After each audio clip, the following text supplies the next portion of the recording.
former Senator Laila de Lima earlier said, address to Colonel Espinido, magsabi ka ng totoo. The next to interpolate is Congressman Bong Teves. You have 10 minutes. Good afternoon, Mr. Chair. May I ask to the Colonel Espinido, ano ba ang ibig sabihin ni former Senator Laila de Lima na magsabi ka ng totoo? Mr. Chair, halata naman no na na-dismiss yung kaso niya na parang sinabi niya talaga na inosente siya. Sa akin naman nung mag-umpisa, sa Senate pa lang, sinabihan ko na the truth will set her free. Because I believe na ganun lang talaga ang nangyari kay ma'am. When in fact, I talked personally kay Mayor Espinosa at the time na nagdala na siya ng testimony niya from Camp Crame na mag-turn over sa akin na ang masabi lang niya, nagkita lang doon sila sa Baguio. So, sa akin as Chief of Police at dati investigator, hindi man kadali gano'n na mag-file tayo ng complaint sa isang dala lang ang pangalan. Kaya, I doubt at first na talagang hindi totoo yun. Pero as Chief of Police na mag-file lang ng complaint, endorsement doon sa department, sa institution na yun ang talagang papuntahan, hanggang doon lang ako. No? But as I've said, na I doubt, kaya nagsabi ako sa kanya na the truth will set her free. And when in fact, kinamayan ko si ma'am right after sa Senate ko natandaan ni ma'am, pinuntahan ko siya na naghingi ako ng sorry. Ko sorry talaga ma'am, but the truth will set you free. Doon lang sa akin, Your Honor, Mr. Chair. Can I say something, Your Honor? I may. Congressman Teves. Former Senator Laila de Lima, ma'am, yun po ba ang gusto mong ipaalam o gusto mong mangyari na sabihin? Ano ba talaga po ang gusto mong sabihin kay Colonel Espinido na magsabi siya ng totoo? Senator? Okay. Nasagot na ho niya ng konti, partially, yung gusto ko sanang marinig sa kanya. Na sinasabi niya na the truth shall set you free. Yes, nasabi niya po sa akin yan. So, ang ibig pong sabihin noon ay yung mga sinabi nila noon during the Senate inquiry ay hindi totoo. Ayaw lang niyang aminin. Ang gusto ko po sana na marinig sa kanya, yung sinabi ni Mr. Kerwin Espinosa during the last hearing na kinausap silang tatlo ni then PNP Chief Bato de la Rosa, now Senator, na ayusin yung mga testimonya nyo para nagkakatugma-tugma. Although I think Colonel Espinido will remember na kahit nga ganun na yung kanilang naging guidance or instruction from then PNP Chief Bato de la Rosa, hindi pa rin naging tugma yung kanilang mga sinabi during the Senate inquiry. Kasi in the first place, yung kilala ba ni Mr. Espinido, si Ronnie Dayan, kilala ba ni Kerwin Espinosa, si Ronnie Dayan, sabi ni Kerwin Espinosa, na-meet daw niya si Mr. Ronnie Dayan through Colonel Espinido. Pero alam niya po yan, alam niya ni Colonel Espinido na hindi po totoo yan. Yung sinasabi about yung nagkita sa Burnham Park, yung pinakita po nilang supposed evidence of my alleged involvement in the illegal drug trade of Mr. Kerwin Espinosa ay yung picture na yan na pinapakita na mukha ngang nasa Burnham Park.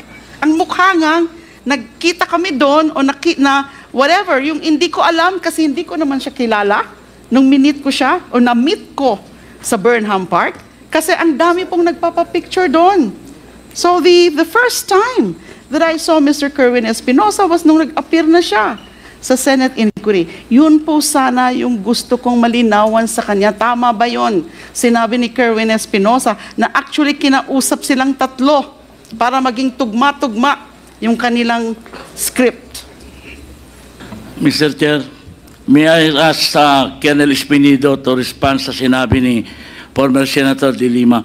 Kasi unang-una, sa nakikita ko po na pag-uusap ngayon, parang lumalabas, isa po sa mga players, si Colonel Espinido sa pagkakakulong ni Senator De Lima. Dahil yung mga, as a Chief of Police, tama po kayo, nagbe-base po kayo sa mga testimonya. Pero, ibig sabihin, alam nyo, yung testimonya ng mga binibase nyo is may kunting mali na hindi tama. Dahil, bakit kayo kakausapin ni Senator De La Rosa, the former Chief PNP, na hindi tugma-tugma ang inyong mga testimonya kung hindi kayo bumubuo ng isang kwento? Thank you, Your Honor, Mr. Chair. Ang una, sinabihan ako ni General Bato na involved ng drugs, tumatanggap kay Kirwin before the Senate. Nung sa Senate na, hindi na ako nirecognize ni Kirwin na nakatanggap ng 20,000. Even in his affidavit, dalawa, wala ako o hindi ako nakasali. And tatlong senator natandaan ko na nag-cross sa kanya na nagsasabi nga siya na si Sir Espinido hiningian ko ng bank account but ang reply Bible verse lang. Okay na yon, pero nadali din ako sa pagdala ni Kirwin ng pangalan ko na ako daw ang dahilan na makilala niya si Dayan. At the time, Your Honor, Mr. Chair, nagvoluntary ako pagbigay sa Senate ng cellphone ko. Na ma-check lang na may number si Dayan sa cellphone ko. Resign ako kaagad. Wala na, nag-wave na ako agad, walang abogado, sinabi ko. Kasi hindi yun makapagtanggi tayo or makapagsinungaling kung nandyan talaga ang cellphone ni Dayan sa cellphone ko. Kung kilala kami ni Dayan, talagang may number ako sa kanya. Doon na nagsalita ang Senate na nagsasabi tayo ng totoo. Kasi bakit matakot tayo, Your Honor, Mr. Chair, na totoo man ang sinabi ko na never din na si Senator Bato, si dati Chief PNP Bato, na magsabi sa akin na okay, yon ang ginawa nyo tatlo, gawin nyo tatlo para magkakaisa yung testimony. Hindi kasi hindi ako sang-ayon lahat kung ano ang isabi sa akin ng senior officer ko. As long na legal yan, okay sa akin. Makikita naman, Your Honor, Mr. Chair, na ako sinali nga. And I am one also a victim sa sali-sali lang sa lista ng drugs. Nilagyan pa ng high value target si Espinido. So, kaya ako magsasabi din na siguro yung mga lista hindi totoo yun kasi ako nga biktima sa mga sinungaling nilagay ni Senator Bato. Thank you, Your Honor, Mr. Chair. Mr. Chair, hindi kaya nilagay yung pangalan mo dahil hindi ka na sumusunod sa gusto nila sa bandang huli? That's one of the reason, Your Honor, Mr. Chair. Ilan po ba ang napatay nyo nung panahon sa war on drugs? Sa war on drugs sa Albuera, ni isang namatay sa Albuera. Sa Ozamis, sa 2 taon ko may siyam. Sa 2 taon. Sa Bacolod, never ni isa na namatay sa war against illegal drugs. Your Honor, Mr. Chair. Ilan ang nakuha mong reward?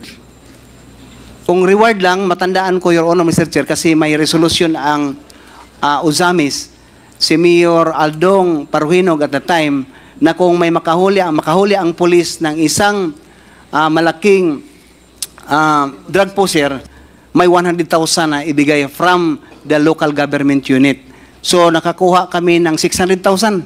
Nakatanggap together with the presence of the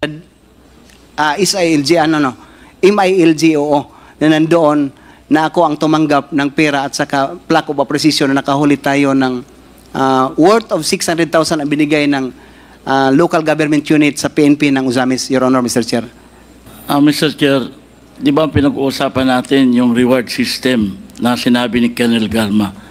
Di ba sabi niyo may napatay kayong mga sa war on drugs? Ang tanong ko ngayon, ilan yung galing sa nasyonal na pera ang natanggap mo para sa war on drugs.